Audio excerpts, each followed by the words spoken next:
I almost made it through the winter without having to buy any additional firewood, though there have been a few chilly nights in the past week or so, and I did go to the shops and buy some what I thought was kiln dried seasoned firewood.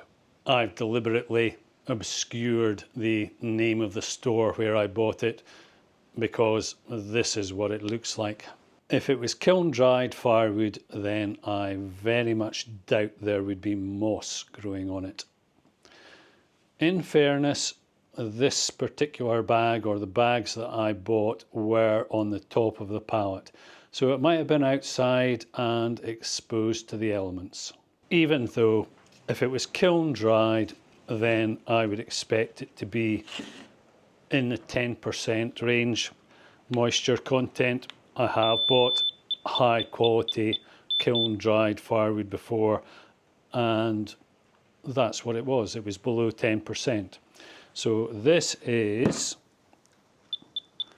26%. So very disappointing. This is a eucalyptus log that was dried out in the polytunnel. Not the full summer dry out. It's more dried out because it's been sitting by the stove. Anyway, it's got some moss growing on it, or perhaps I shouldn't say moss growing on it, it's got moss on the bark.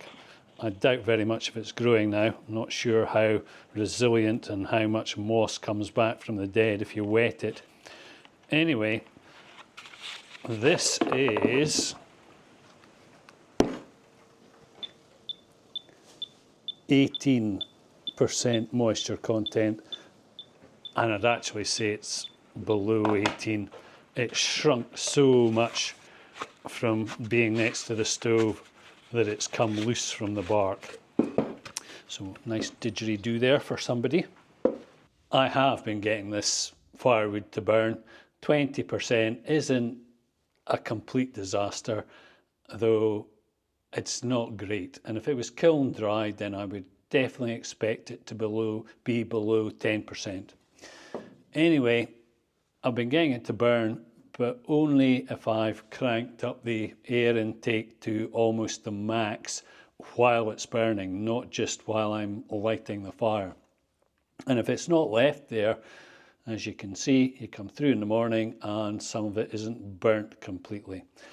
So in a previous video where I demonstrated just how easily it is to light a fire with eucalyptus brash, and at the time it was willow logs I used.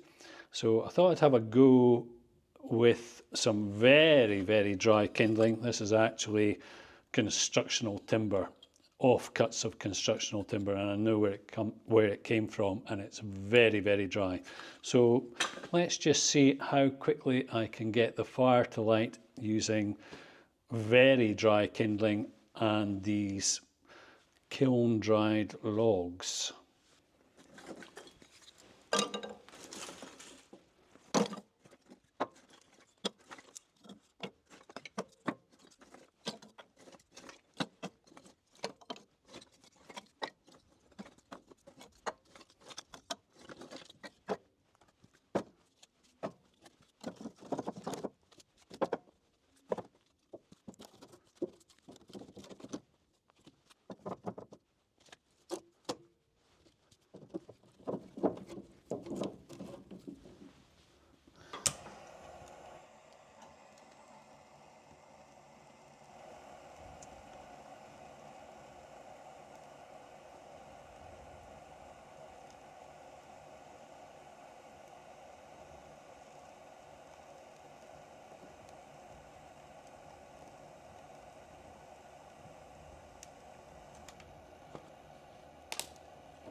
Okay, that would be the first difference there. I'm having to use the blowtorch for a lot longer, even though this is dry kindling, very dry kindling. There's it away now.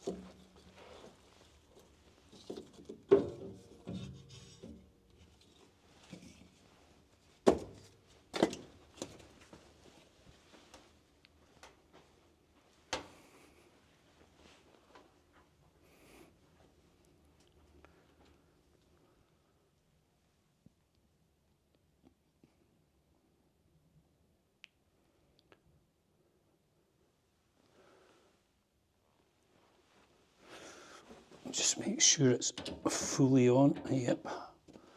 So all the air that can go through it is going through it.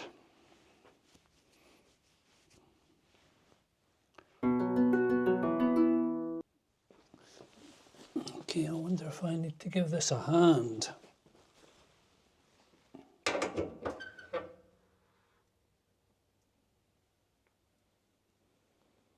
Yep, it's gone out.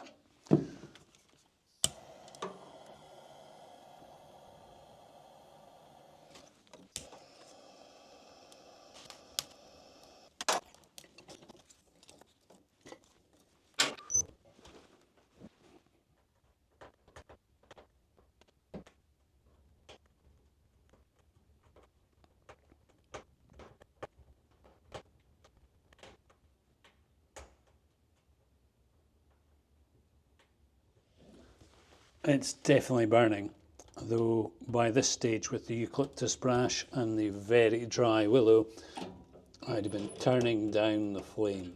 So let's just see what happens when I do that. More or less just about out.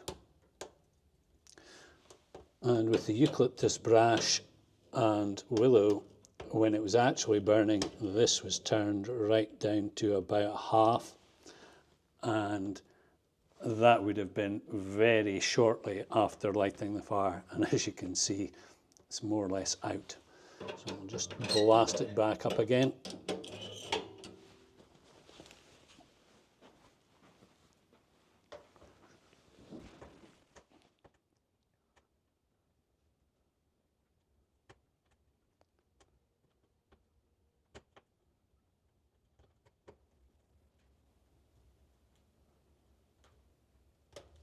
Okay, so that's reading 14 degrees C. I'll guarantee you with the dry eucalyptus brash and the very dry willow, that would be up to about 30 degrees C 20 minutes after lighting the fire. I think in fairness is about 15 minutes so far. Anyway, you get the gist of that. It's taken a lot longer, and in order to keep it alight, a lot of air needs to go through it. I'm still a big fan of firewood as a fuel. Nothing takes the chill off that house better. Though it has to be dry, I've said it before, it has to be bone dry, below 10% if possible.